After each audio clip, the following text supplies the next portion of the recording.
দিন বছর 100 200 300 400 500 বছর আগে এখানের কথাগুলো অ্যানালাইসিস করতে করতে নবীজি সাল্লাল্লাহু আলাইহি সাল্লাম 1 লক্ষ লোক নিয়ে কথা বলেছিলেন। এই 1 লক্ষ মানুষের সমাগমে যে কথাগুলো বলেছিলেন, হাজ্জাতুল ওয়াদা, বিদায় হজের ভাষণ হিসেবে যে ভাষণ প্রদান করেছিলেন, সেই কথাগুলোই বাতাস থেকে তারা তুলে এনে আমাদেরকে শোনাতে চায়। আপনারা সবাই যখন খুশি হচ্ছেন একটু চিন্তা করেন, দাজ্জালের ফিতনাময় এই সমাজের ভিতরে কি পরিমাণ ফিতনা হিসেবে এই ফিতনাটা এখন আসবে। রাসূলের কথার ভিতরে নানা কথা তারা ঢুকিয়ে দিবে, রাসূলের কথা বলে চালিয়ে দেওয়ার চেষ্টা করবে।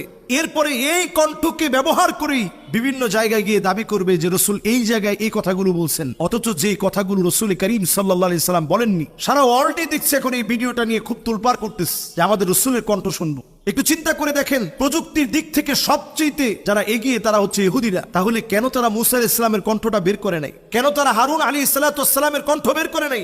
ইয়াকুব আলাইহিস সালামের কণ্ঠ কেন তারা বের করে নাই? দাউদ আলাইহিস সালামের কণ্ঠ কেন তারা বের করে নাই?